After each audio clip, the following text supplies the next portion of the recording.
self-medicating, Okay. doing drugs and alcohol, So what was the worst thing that happened to you on the streets? being raped. So how do you pay for your drugs now? The same way I used to do in prostitution.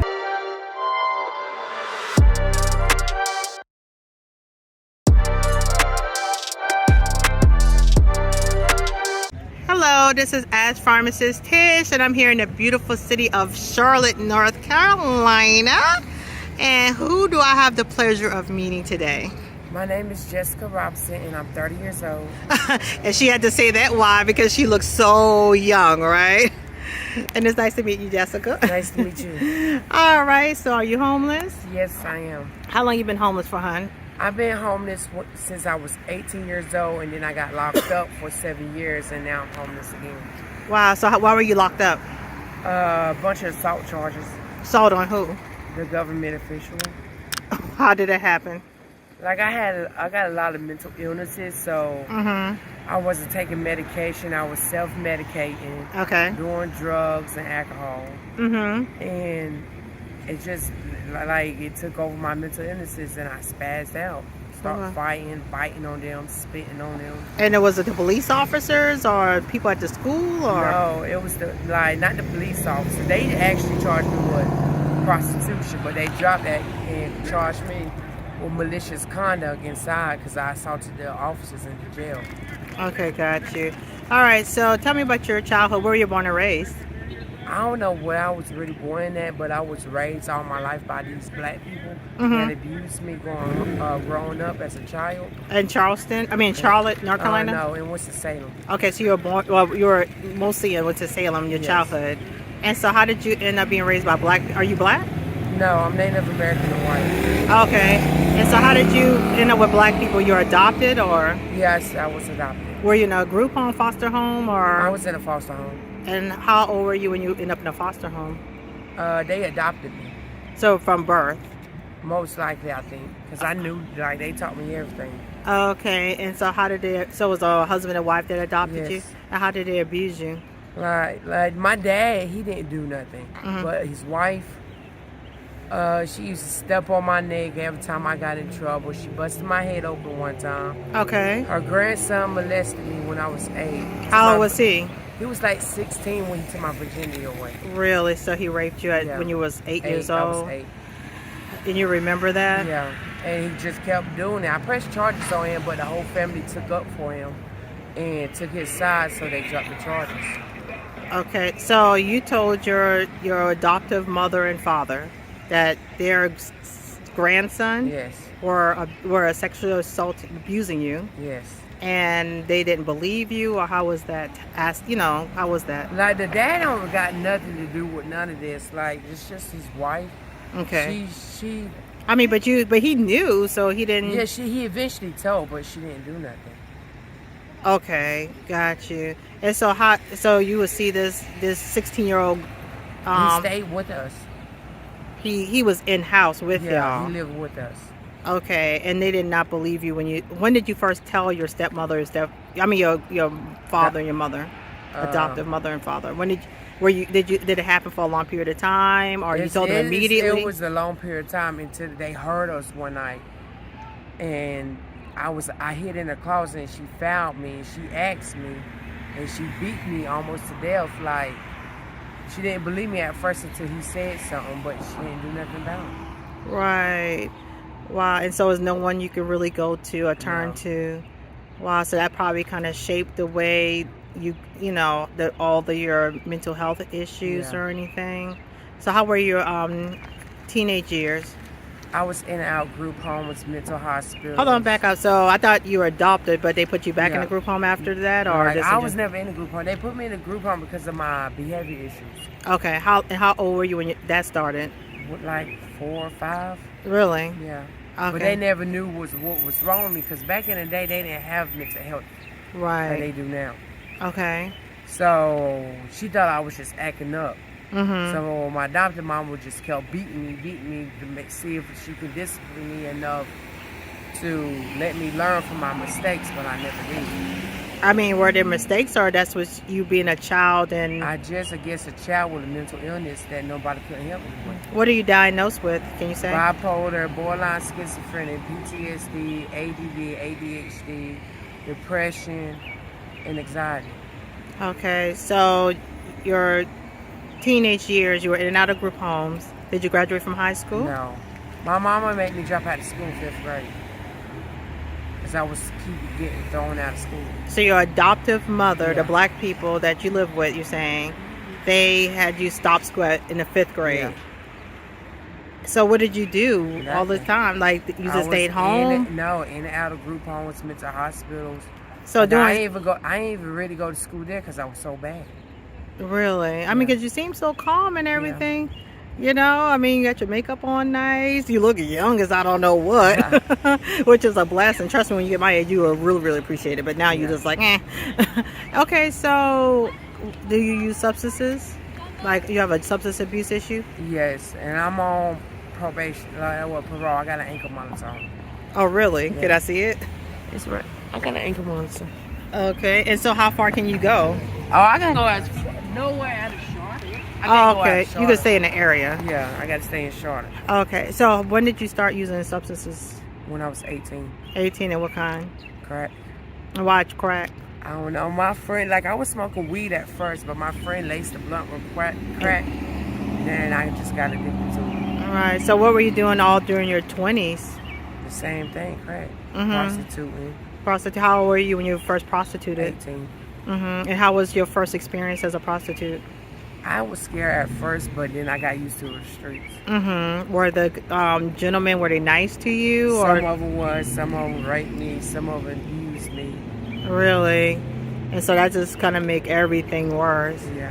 And so what was the worst thing that happened to you on the streets? Being raped. Really? And how old were you when that happened? I just got raped recently last year, like in November, December, by my ex-fiance / baby daddy. How many children do you have? 3. How? 2 was adopted, 1 is dead, the middle one is dead. What happened to your? He had some type of breathing problems, like How was that? Was that hard on you? yeah, it was. And so they have the same father, or they have different? No, they all got different fathers. All right. So I mean, mental health is so important. Let's see. See, that's him. That's the one that he in his casket. Can you see it? Oh, precious baby. Oh, he looks like he's just sleeping. No, that's him in his casket. Really? Oh, he's beautiful. He's so beautiful. His name is Emmanuel. Manuel? Okay. Yes. And how old are your other children? Huh? How old are your other children? How old? Dang, I had him so long ago. But they are adopted now by the Yeah, family? they all adopted since basically birth. How did you come to the conclusion that you was going to have them adopted? I didn't. I wanted them, but they took me because of my drug abuse Okay. and my living lifestyle. Right. So do you want to stop using drugs, or? I do at one point, but I'm at the point that I don't want to stop right now, even though I'm on parole. My parole officer don't drug test me, so. And so why do you think you use the drugs? Are you doing it to self-medicate, you're saying? Yeah, because I don't take no mental health meds. Now, at the beginning of the year, I used to take shots for my mental illness once a month, and I wasn't using drugs then. So I'm thinking about if the shelter can help me enough with a case, when I get a case manager and stuff, they can put me back on that shot. So that shot did help? Yeah, because I only had to take it once a month. They say it's better for me to take it like that because I always forget to take the daily doses. Right. And so you didn't have any did you have any side effects No. doing that or anything? No. It was fine? Yeah. I mean, so what do you want to do with your, because you're beautiful. You're beautiful. And I just hate, you seem so strong. I mean, what do you have dreams of doing with your life? You're only 30. See, I graduated recently. It was at the beginning of this year. Oh, so you got your GED? Not my GED. I job training at Goodwill. Okay. On Wiggleton. Okay. And they wanted, like, after you graduated, you could still come there every single day. And they keep helping you until you get a job. Okay. And they will give you bus, but I stopped. Why? Because I just gave up. Why? I don't know. I just gave up. Right. So you just relapsed. Mm-hmm. Oh, so you did stop using drugs for a Yeah. little while. So how do you pay for your drugs now? The same way I used to do it, prostitution, or this man just bought me a pack of cigarettes and gave me $200 just smoking a blunt with him. Mm-hmm. And you had to do what? I ain't do nothing. I just sat there and chilled with him. And smoked. Oh, he just wanted some company. Yeah. So do you? He's homeless too. Mm-hmm. Are there any like police officers or anything that are your customers or anything like that? No, because a bunch, like, I used to have a lot of undercovers that trying to get me, but Mm-hmm. I've been on the streets long enough who to go to, who not to go to. Right. Right. Because before I went to the shelter, moved in the shelter yesterday, I used to be at the wall all the time. Mm-hmm. And people were like, all the people that know me and stuff knows when to go in this car or go in that car. Mm-hmm. But when they go and stuff, I just got to put Jesus first and just... Mm-hmm. But I know how to talk to them Okay. and stuff. A bunch of people that's undercover, they don't have their radios on. Okay, got you. So you just been raped last year though. Yeah. And how do you move on from that? How do you keep good? I mean, you seem totally. I just saw him recently, like a few weeks ago at the wall. I wasn't by him. I was just jamming, dancing and stuff. So hold up. So your rapist, He's still out. did you ever press charges? Or Yeah, but they ain't do nothing. And so it was say he say she say he's you he know said, what? she said, yeah. So y'all were both at the wall. It didn't make you feel any kind of way or anything. It's just running the par. Yeah. Were he supposed to have been a customer or? Oh no, that's the one I was telling you about. That's my ex fiance. Oh, okay, got you. So He's my baby daddy too, my last baby. Why did y'all break up? Why we lost contact because I went to prison. Okay, got you. And we tried to get back together once he found me at the Urban Ministries. Got you. And we got back together. And then that's when he was starting, like, he liked to force sex on me. And when I say no, he don't understand. Right. How was prison? It was horrible because I spent the first half in the hole and the second half in the mental hospital. Really? I was never on the compound. Really? Yes. So what do you do when you have like a mental health crisis? Like, how do you react? How do you act? Like, what do you you get aggressive or? I get real aggressive. Really? I start fighting, assaulting people. I mean, and I'm real aggressive when I get mean and stuff. I mean, but your energy is so chill. Like, you're so chill. I just don't understand like how you can just flip a switch and be this person you saying you could be. But I gotta believe you, right? You can Yeah. I mean, If you look me up on the internet, they usually a bunch of assault charges. really? Malicious conduct. You know what malicious conduct by prisoner is? What's that? When you spit on an officer or throw body fluid on them. And what did you do? I spit on them in their face Oh, okay. And why did you do that? because I was just mad. Okay. I don't know why. I don't really remember. Like when I flip out, Right. I don't remember why. So you basically need your medication to kind of get you stabilized, yeah. right? And then you could probably leave the crack alone a little bit. But Yeah. but right now you're pretty comfortable with the crack. Yeah. It just makes you escape, kind of escape life. Yeah. All right. Anything? Well, so what about the people in Charlotte? Do they help any? Does the urban ministry, they're pretty good? Yeah, or? they're real good. They help you with all your resources. Mhm. Every week, when I see my PO, they give me bus passes. Okay. Every week when I see my PO. Have you ever worked a 9-to-5 job or anything? No, I ain't never had a job at all. Really? Why not? Yeah, this. It was just out of my hand. I wasn't really thinking about it. Right. I'm just so used to being like this because I knew my biological mom. Okay. Growing up as a child, she done drugs and alcohol with all 6 of us. Okay. And So you were born with drugs and alcohol in your system. yeah. Okay. And my adopted mama always said, you're going to be just like Star. Because that's what we call, my mama name is Star, but we call her Star. Okay. And that's what happened. I grew up to be just like her. She was a prostitute doing drugs in and out of jail and prison. Yeah. How do you avoid not getting pregnant again? Are you I'm on birth control right now. I got an IUD. Okay, good. That's good.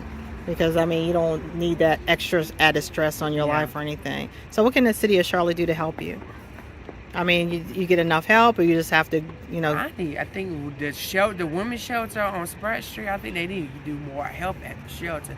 That's why I actually left the first time. Okay. Because it takes forever to get a case manager. They don't give you bus passes for doctor's appointments and stuff. Mm-hmm.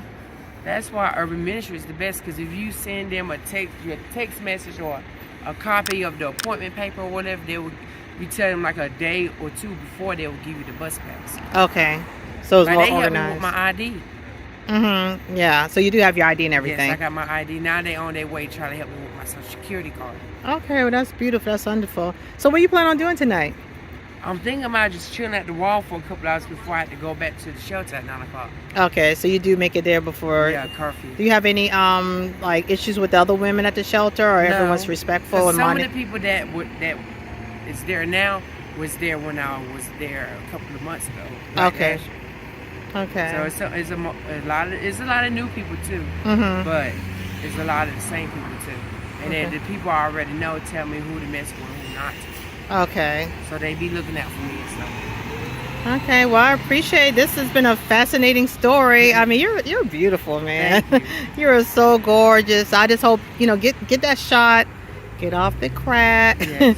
And I mean, and just try to live a simple life. I know that fast life is addictive as well as the crack, but and just don't let these men take advantage of your beauty.